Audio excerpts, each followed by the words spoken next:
Hello tout le monde, je suis super contente de vous retrouver pour cette nouvelle vidéo pour laquelle j'ai essayé de donner une atmosphère un petit peu plus festive et cocooning, si je puis m'exprimer ainsi. Je sais que la période elle est un petit peu compliquée pour un petit peu tout le monde, voilà, le climat est assez anxiogène. Je rappellerai pas pourquoi c'est anxiogène parce que c'est anxiogène de rappeler pourquoi c'est anxiogène, mais du coup j'ai décidé de vous proposer des livres qui sont parfaits pour l'hiver déjà je trouve, et parfaits pour se sentir bien en fait. Alors je sais qu'on n'est pas encore en hiver, mais on y arrive tout doucement et du coup je voulais que cette vidéo soit déjà prête, surtout qu'en décembre ce sera peut-être, on l'espère, des vidéos un petit peu plus particulières, donc tant qu'on est en novembre autant commencer. Et puis ces livres pour moi ne sont pas que des livres parfaits à lire en hiver, mais aussi des livres parfaits pour s'évader, pour se sentir bien au chaud, parce que même si on n'est pas en hiver, c'est vrai qu'il fait un petit peu froid dehors, donc ça fait du bien de se mettre sous un plaid et d'avoir une lecture qui est très immersive, très douce, très cocooning, très chaleureuse. Donc c'est parti, on commence tout de suite. Il me semble que j'en ai un petit peu plus de 10 à vous présenter, donc c'est parti. On commence avec quelque chose de très connu. Alors je ne vous ferai pas l'affront de vous parler d'Harry Potter, mais évidemment je pense que pour tous les fans d'Harry Potter, c'est vraiment le moment de se replonger dans les livres, et même ceux qui ne les ont jamais lus, c'est probablement le moment de les découvrir, mais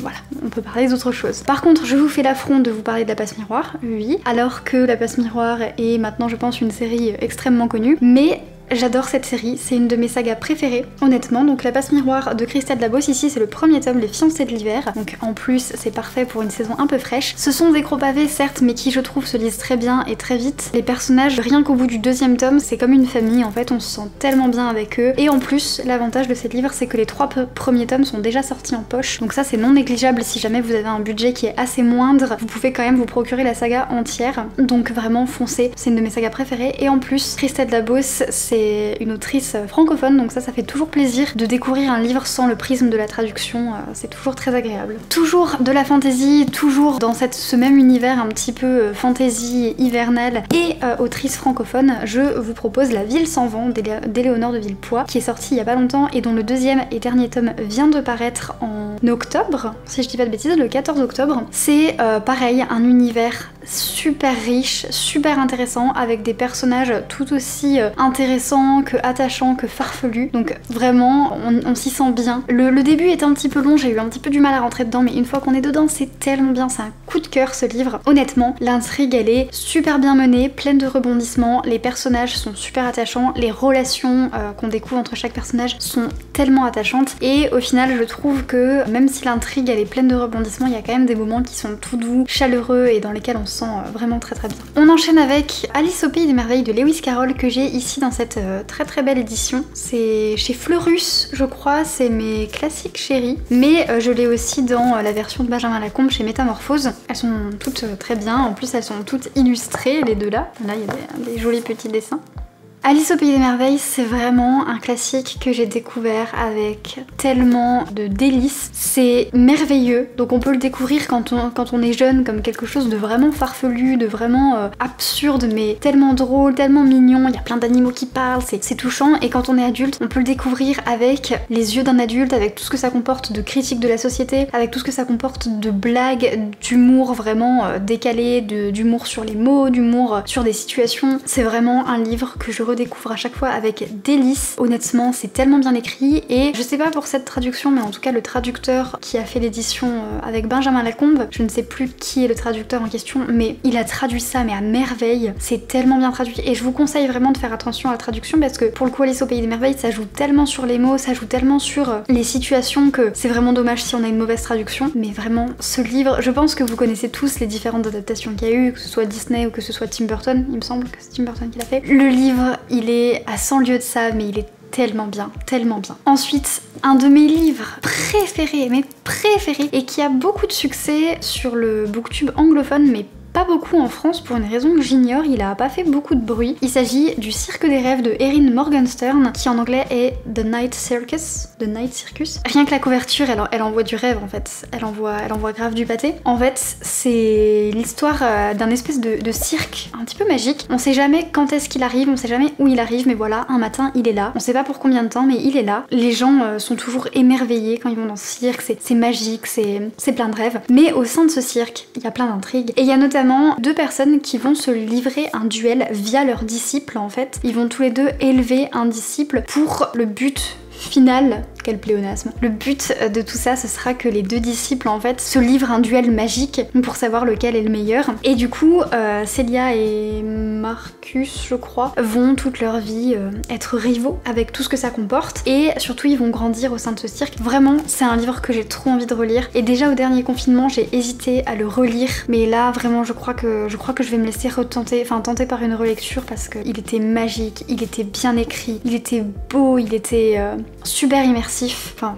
honnêtement, j'ai rarement lu des livres aussi bien. Si vous avez un livre dans la même veine que celui-là à me conseiller, mais n'hésitez pas parce que je me sens tellement vide sans ce livre. Ensuite, toujours avec de la magie, on retrouve Le Château de Hurle de Diane Wynne-Jones, dont je vous ai déjà parlé dans un blog de lecture et dans un update lecture, il me semble. Donc n'hésitez pas à aller les voir. C'est le livre qui a inspiré Le Château ambulant de Miyazaki. Et donc, forcément, on retrouve une galerie de personnages super attachants, super drôles. On retrouve un univers pittoresque, coloré, chaleureux. On retrouve de la magie, mais c'est tout avec bienveillance et avec chaleur, avec humour, avec douceur. C'est vraiment un livre incroyable à lire, mais en même temps le scénario du film diffère assez de celui du livre pour qu'on ne s'ennuie pas et pour qu'on prenne plaisir à le redécouvrir sous cette forme-là. Donc vraiment je vous le conseille à 200%.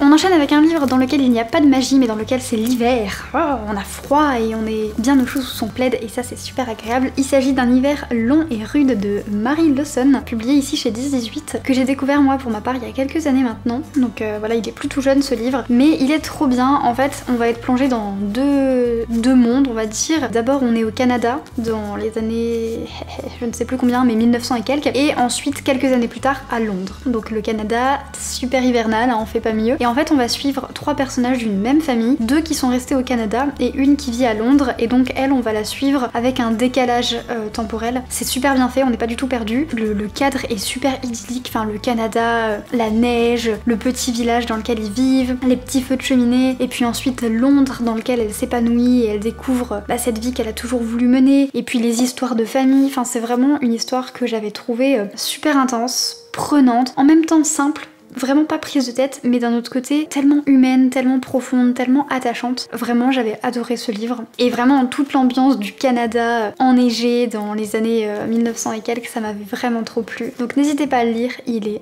vraiment génial. On repart sur du jeunesse avec Hugo de la nuit de Bertrand Santini, qui on me l'avait vendu comme un mélange entre Tim Burton et Roald Dahl, et honnêtement c'est vraiment pas loin. C'est un petit garçon qui habite près d'un cimetière et qui un soir va se balader dans ce cimetière et en gros va passer la nuit avec les fantômes. Ça va être une espèce d'épopée vraiment magique. Ça a de Tim Burton le côté un petit peu sombre du cimetière et des fantômes et des amis imaginaires, voilà, un petit peu qu'on retrouve un petit peu dans tous ces films. Ça a de Roald Dahl l'humour, le côté quand même très chaleureux. Donc vraiment je vous le recommande, c'est drôle, c'est plein de vie, même si ça parle de fantômes.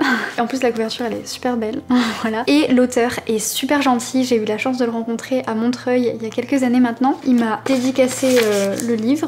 Et il était super gentil, il prend vraiment le temps de discuter avec les gens. C'est un auteur jeunesse qui est vraiment super abordable, accessible, drôle, touchant, vraiment trop drôle. Donc vraiment je recommande. Toujours jeunesse, La Petite Princesse de... je me souviens jamais de son nom. La Petite Princesse de France H. Burnett. Oui, l'accent français. Frances H. Burnett. J'ai l'air méga snob. Alors ça, je pense que ça vous dit quelque chose puisque c'est le livre qui a inspiré le dessin animé Princesse Sarah. C'était un de mes dessins animés préférés quand j'étais petite. Les musiques, elles étaient trop bien. L'ambiance, elle était trop cool. En plus, ça se passe à Londres dans les années...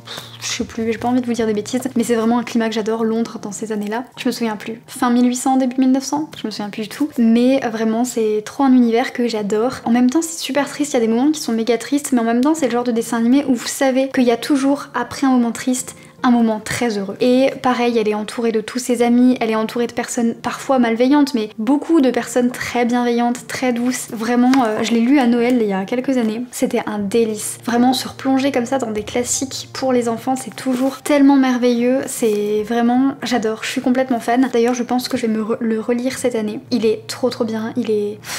super beau, je sais pas quoi vous dire de plus, mais vraiment il est trop bien. En plus les éditions là de chez Fleurus, elles sont trop belles. Pour les classiques plus adultes, elles sont pas intégrales, donc ça c'est dommage. Moi j'ai découvert Robinson Crusoe dans ces éditions là, et en fait c'était pas le texte intégral, et en plus il avait subi des réécritures et tout, donc un petit peu dommage. Mais par contre pour La Petite Princesse, c'est vraiment une très très belle édition. Toujours du côté des classiques pour enfants, on retrouve le fameux Roald Dahl, avec ici James et la grosse pêche, qui est mon préféré de Roald Dahl. C'est d'ailleurs mon dessin animé préféré, le dessin animé, enfin le film, je sais pas trop comment classifier ça. Roald Dahl, vraiment vous pouvez lire n'importe quel livre de lui, il est super drôle, en même temps il est un petit peu critique quand même de la société, donc on peut le lire autant quand on est enfant et le découvrir vraiment, découvrir son humour, les personnages vraiment atypiques et originaux et drôles qu'il crée, et en même temps quand on est adulte, c'est toujours drôle, il y a des jeux sur la langue qui sont vraiment délectables, et il y a des critiques qui sont vraiment incisives, donc vraiment je trouve que c'est toujours des univers à découvrir. En plus les éditions là qu'ils ont fait, elles sont trop mignonnes, ils ont fait des petits dessins et tout, et il me semble que quand vous achetez un livre de Roald Dahl, il y a une partie de l'argent qui est reversée à une association pour la protection des enfants, puisque Roald Dahl n'était pas que un très très bon écrivain pour les enfants, c'était aussi un fervent défenseur des petits enfants. Donc vraiment un super livre écrit par un super monsieur, donc je vous le recommande à 200%. Dans la même veine évidemment, on a Mathilda, on a Charlie et la chocolaterie, on a le BGG, on a